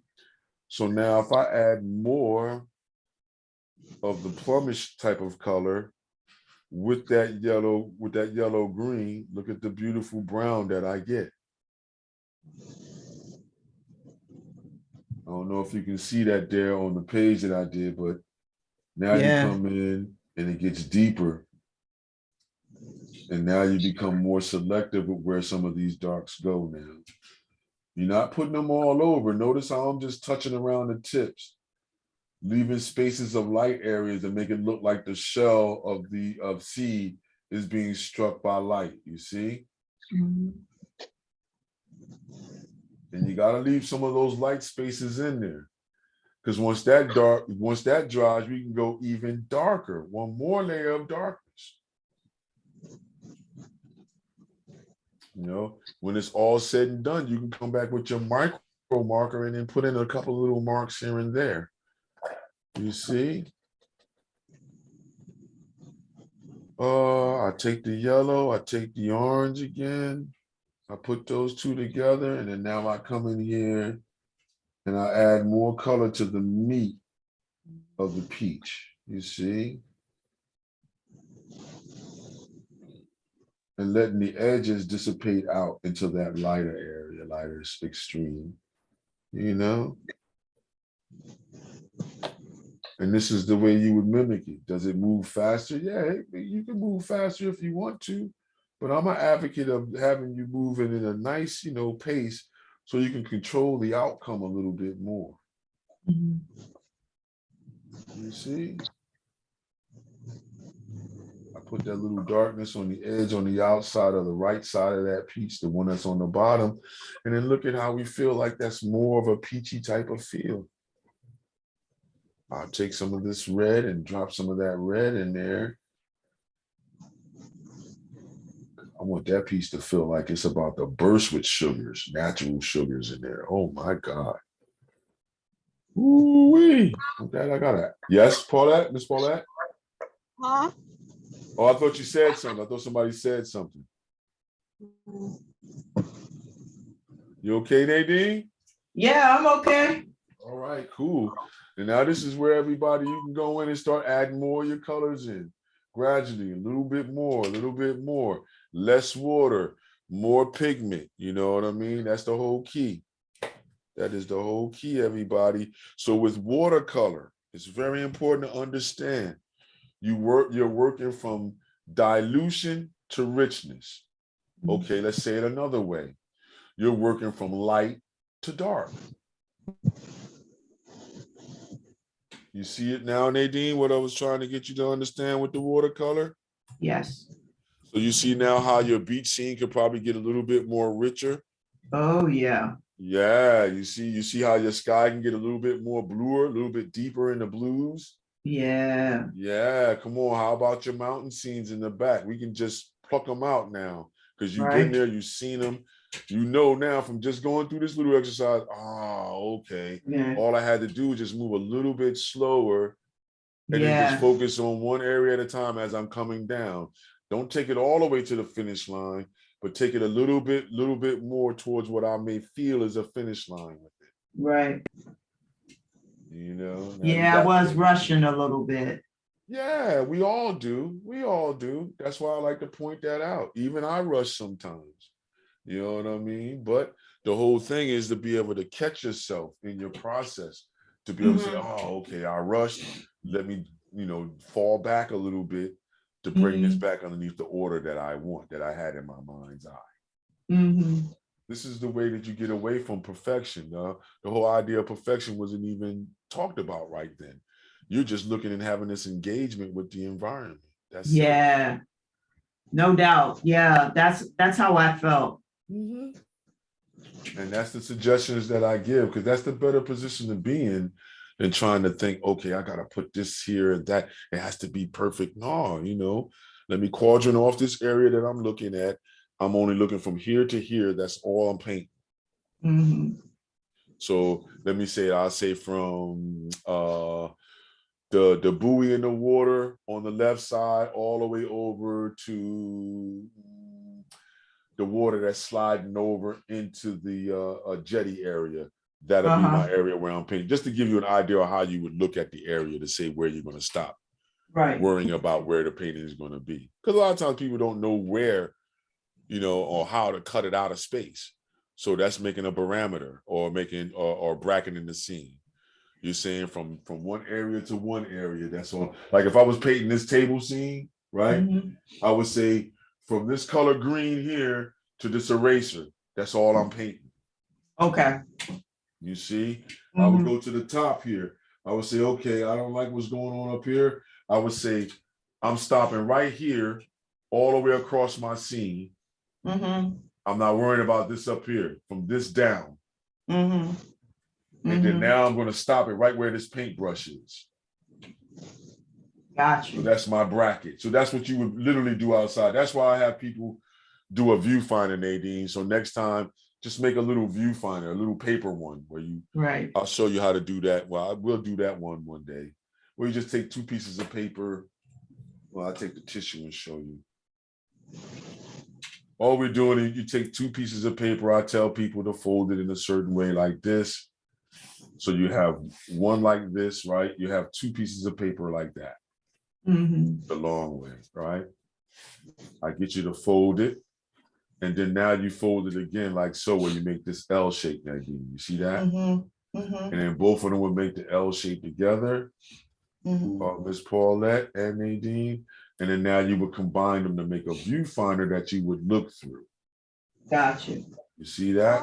And that you would use that. Right. You would use that to look through with one eye in front of your face, where you would move it back and forth to be able to get your scene together. Another one is you can just buy how would you say, one of those what's it called again? The slide card holder, and take the film out of the inside and use that card. Okay. They have them you can buy these from Michael's and Dick Blick in your art stores. They're gonna be a little bit pricey, but if it's too pricey for you, you can make your own, like how I just showed you, with 2 pieces of paper, fold it like you're making a fan for church or something, and then fold them in the middle to make the L shape, and then tape them together, and then you have a viewfinder. So if you look at some of the classes that I've done out in Abington online, when you look at my Facebook and everything, everybody, and when sometimes I put them up on our page, you'll see that I got the kids using their viewfinders from the gate. Because they don't have enough of the focus to do the bracketing visually that we're talking about. Right. And it's not all of them. 1 or 2 of them, because they're so ornery and maverick-like, they figured it out and say, I can do it, because they don't like to be told they can't do. I like those types, because that's how I was. But then the other ones, they'll just work with the viewfinder because they're having a hard time understanding the new information to them. You see? Another way of getting people to understand that viewfinder thing, Nadine, is just tell people to pull out their cell phones. And when you take a picture with your cell phone, it's the same thing. You're bracketing the scene. You're saying where your limits are going to be, how much of what scene you want to have in there, or how you're going to get all the people in there that you want in there. You see? So once again, I take the orange, put it down. I take a touch of the red, put it in there with it. We have our red orange now. You see? I come in, now that it's dry on my paper, I can come in here and press and place this darker value in there. Dry my brush off real quick, and now I can blend it in with the rest. Add a little bit of moisture to my brush, knock off some of that. Now I can blend it in there. I don't like that color the way it is, or it's not brilliant enough for me. Now I come back with just the orange and the water, and I drop that in there. And then you're going to have more of a successful feel of it, feeling like a nectarine. Put that color in there on your seed, you know what I mean? So you can start that darkness on your seed, maybe even some in the meat of the nectarine or the peach, around the inside, a little bit around the border. Because a lot of times, if you really want to take it there, you'll have these lines that are going in and out. That's showing you the construction of the pulp, what I'm calling the meat. So a lot of times what you can do is you come back with your watercolor pencil and drop those type of lines in for the veins, as we call them. Or you can take the same colors that you got there and watch. I can take it in now. We don't want it that deep. We don't want that to be that deep in there. Let me test it again. Okay. Now I can come in and put those lines in like so. Because if you ever look at a peach or a nectarine, the meat or the flesh, as I'm calling it, the pulp, it radiates from the inside outward. So pretty much from where the seed is, the fibers grow from the seed outward to the outer skin and fills up with the juiciness. So you see that line that I did in there with the brush? That's what we're talking about there, to get that feeling. You can come back with a deeper red and a smaller brush if you want to, or a nice sharp point on your red for your watercolor pencils, and put a nice crisp line in there, real small lines. And it'll start having that feeling of like, oh, wow, that really feels like the fibers of a peach or of a nectarine. You know? So I just wanted to show some of those elements and things because now it's 11:48, so we should break it down. Now, if you're working on your own, everybody, you just add more color gradually. So let's see what our ladies got there. Show us what you got, Miss Nadine. Show us what you got, Miss Paulette. All right, I gotta punch everybody up. Hold on. Yeah, no problem. All right. Okie dokie.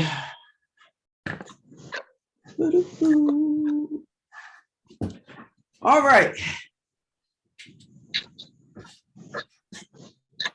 Remember, today is peaches and cream. Peaches and cream, everybody. Peaches and cream. Yeah. All right, Miss Paulette, what do you have?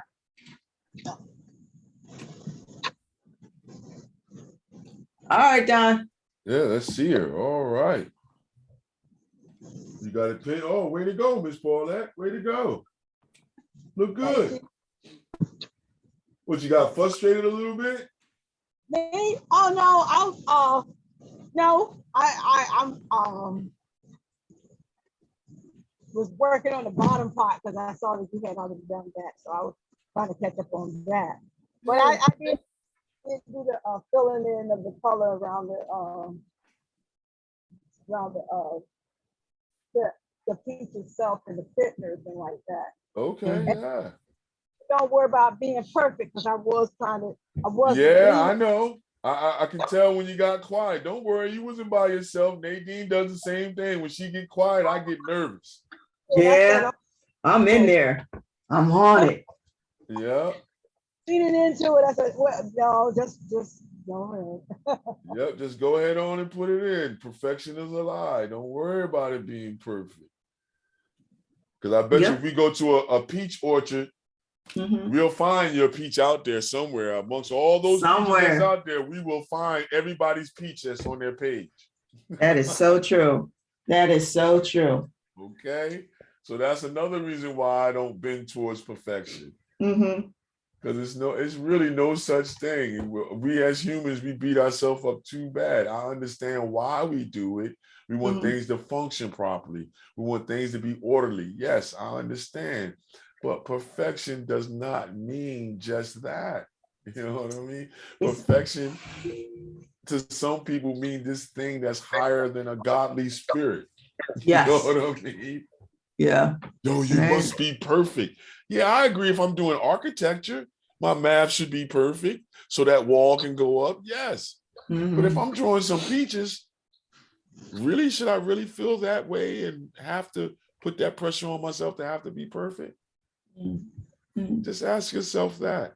Just make some peaches. Right. Or how about this, everybody? If you're the 50 and over crowd that Nadine loves to cater to, and everybody, if you looked at your regular lifestyle, maybe you're being too hard on self, making decisions. Maybe you're being too judgmental. Maybe you need to take the idea from your painting to possibly be a little bit more open and caring for yourself. Give yourself a chance to do something before you cut your wings, you know what I mean, and fall from the sky. You know what I mean? Yeah. Come on, you know what I mean? So that's why I say to everybody, perfection is a lie, repetition is the truth, everybody. Have the experience. The experience is where all the fun is. And absolutely. Absolutely. The end part is, yes, is the reward, but it's the journey in between, everybody. It is the journey. Absolute. What's up, Poet Crucial? What's up, John C? Oh, what's going on? That's that Delaware Valley. Yeah. That's my man. Oh, wow. Come on. These are the poets that are in the area, everybody. So if you ever have a chance, link up with a poet, because if you're a visual artist, y'all both can work together. You know what I mean? And they have the words and the cadence, and you have the visuals and the symbols. Work together. It's a beautiful thing. Yes, it is. That's that Crucial. And you got to hear Crucial's poetry, man. Woo! All right. That's now. ever since the first time I heard him, and God rest my mom heard his piece a couple of times. My mom used to like Crucial and Napalm. So Crucial, my mom used to put you in the category with Napalm. That's a high salute right there, because that's God bless his soul too. We just lost Napalm last year. But Sorry. everybody that knows them, powerful poets. So link Mhm. up with the poets, everybody. Look at some of their, we got something called Diverse Verses. Yeah, there you go. And you can check out Diverse Verses.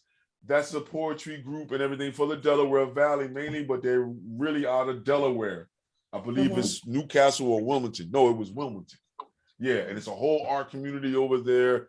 If you ever have a chance, everybody, get a chance, go over to Wilmington, Newcastle, the theater network or the theater district that's out there, and you'll bump into these individuals in the art galleries, Diverse Verses. Crucial, I'm sorry I don't have all the names, man, but you know the deal. I'm giving a location. You know, so everybody enjoy that, and then link up with your local artist in your area or your local poet in your area. Honestly, you'll have some beautiful things and beautiful conversations with these type of individuals. So yeah, everybody, thanks for coming out. We got to get some of these types to do some artwork for us one day, right, Nadine? Right. No matter what their expertise is, I don't care. Absolutely. The biggest artist in the Philadelphia region, we want you to come on over here and paint with us one day. You know, Because no, we're not going to try to tell you what to do. We're just going to try to vibe off of you and show your work and say, well, look what we got this person doing. Let's vibe off of that person. right. No doubt. Because honestly, doing this actually improves my regular gig as a video editor. Check. You know, so it's like sometimes, you know, stretching your wings and pushing the envelope a little bit can just, it's full circle. It energizes you. Yeah, and it pulls out more. It shows you how it's placed in your everyday and how it's at work around you. And that's my main objective. Like how Nadine's main objective is to get the 50 and over crowd energized and know that it's not over yet. My thing is to get the population energized about it and just looking because it's all around you. That's the main thing. You don't have to work that hard to see where the creativity is. It's all around you, the things you brought, the things you decorated your house with, the things you put in your mouth. Think about how you create your meals, even if it's in haste. You know what I mean? You slap them together just a basic ham or turkey sandwich with just the mayo real quick, Wonder Bread. It still looks beautiful before you eat it, you know what I mean? Right. And it still has colors and everything. So you're still doing the art. That's my main thing with everybody. So enjoy it. Yeah. What happened, Miss Paulette? You called in 2 times. Oh, you know, because this other one's about to go out. Okay. Oh, okay. I'm about to say Miss Paulette about to share her screen too and do some artwork and show us something. Now, Don, these are the colors I was looking at. How come? Yeah, I was about to say, oh boy, Miss Paulette, she done advanced herself in the computer game. Yep. No, All right. So a couple things. One, I'm gonna show mine.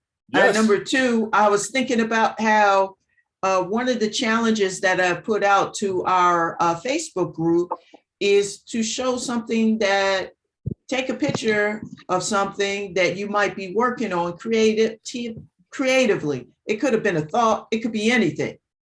Really. It could be graffiti. It could be graffiti. Care. So before we leave, I'm gonna pull up another picture real quick of something that I did that some people do creatively and leave for others to experience. But first, here's what I did today. Let's see. I'm trying to get it together. There you go, Don. Okay, cool. All right, those are my peaches. Yeah, where you go? Oh, I don't say it. Huh? I gotta share. What is it? No, I got to see all of that. No, you just gotta press your screen on your phone or on your device, Miss Paulette. You just gotta press Nadine's name or her screen, and then she'll come up as the main one on your device. Oh. Okay. Or you can slide it left or right. Another one is if you're in the Zoom program, you can slide it left or right. I see it. There you go. Yeah. Okay. Okay. Yeah. Okay, that looks good. Okay. Thank you. I'm working on. Work on more of the blues, Nadine. Huh? You want some of the richer blues on the ground and the greens in the background. Yeah. I was trying to keep up. I ended up going back to You know, But notice I'm not even done myself. So yeah. it's still at a certain state, even though I have my peaches coming up to a certain point, still there's not further than the background, you see? So then I'll take that. Now at this point, everybody, this where you take your background and your ground a little bit further so you can say, oh, all right, I'm done with that now. I'm not going in the background no more. Okay. See? And then that's when you put all your attention on your items and on the shadow of the items. Gotcha. And then now it's going to feel like that. Yeah. Right. Then your background and your ground won't overpower your items. Gotcha. Okay. All right. Yeah. Now, as promised, one of the things, because one of the things that's so beautiful about the journey that I find myself going on because of Don is he gets me to look at colors and look at things and look at ways to create. Yep. So having said that, when I was on vacation, my mind was on colors and on creating. So now I'm going to share the screen. And I was in Pebble Beach. Okay. Okay. And people go over there and they pick up the stones and they create these sculptures. Yeah. And that was mine. Okay. Cool. You're getting your outsider on. Yeah. Getting your outsider art on. I forget the name of the artist that does Yeah. that a lot in the deserts and in California and stuff like that. Hey, Miss Raydella, thank you. She says love it. She loves it. But my point is the shout outs for sharing is caring on Fridays is really to get you to get your creativity going, even as you're going about your day. Certain things that you might see that you could assemble and things like that can inspire your creative process, whether you're a poet, whether you want to watercolor, draw, sketch, graffiti, whatever. Listen, art, everybody, everything comes from your everyday. So right, I was just going to say that every day. Yeah, so that's one of my basic philosophies. It's all around you and it comes from your everyday experience. So Nadine came up with an idea that's expressive enough for you to contribute and show what your everyday existence is like. What you may be, how would you say, encountering in your everyday, and what you may use in your creative process from your everyday. You know, if you're a writer or a poet, you may use certain rhythms of movement, people and environment movements. If you're a painter like how we are, we're more visual, you may use the colors of the scene, you know, the structures of the scene around you and things like this. Everything's around you. You can take things and reappropriate their meaning, like how Nadine did with the stones. She made a tower. She probably could put her name to it and call it some type of the Gaia Tower. Yeah, there you go. You know what I mean? The tower to the mother Earth's, the matriarch symbol. You see what I'm saying? Yeah. Because she was at the beach dealing with water. All of this stuff is metaphysical, right? Yeah, boom, it's all around you. So that's all I'm saying, Nadine. Use it, keep using it, keep looking around you, keep exploring. I would be more interested in seeing how you would paint that. Wow. Yeah. How you would use that idea, how you stack the stones and how you had the area. How would you extrapolate from that to do a direct adaptation of that scene, then do an abstract? I don't know. I'm looking at it. Scene. Yeah. Then now you can try to do what? Just a spiritual idea of the scene where you just do the color vibrance, not really worrying about form. There's so many ways you can tackle this idea that you took a picture of to deepen your experience of being out in Hawaii or out in those areas in the South Pacific and all that good stuff. You know what I mean? Yeah. Nadine. That's what it's really all about, honestly. That's the ultimate mission, and that's how we mesh together to be able to put both of our thoughts together to come up with this beautiful thing called Let's Painting Draw Along with Donstephens and Nadine. For sure, for sure. Ultimate mission. That was the ultimate mission. And I have to say, thanks for sharing your vacation with us all. Can you say everybody? Yes. Yeah. It was challenging. I mean, because at one point it was a 5-hour difference. Yeah, so she had to wake up early to give us that one Sunday that we did, man. I was getting all my fruits mixed up because they had all the fruit, and I was like, oh, and this and that and that, and I'm like, yeah, okay, whatever. I feel you. I feel you. But It you was shared early. it. We had the experience living vicariously through you, and that was fun. So thanks a lot, Nadine, for that. Yeah. And thanks to everybody else that came on. Thanks, Miss Paulette, for showing up with us, doing your deal and showing us, doing your due diligence to show us your artwork and your journey. Yeah. Absolutely. And I hope everybody enjoyed Peaches and Cream. And let's keep Peaches? creating. Let's keep creating, everybody. Clap it up. Thank you, everybody. Be sure.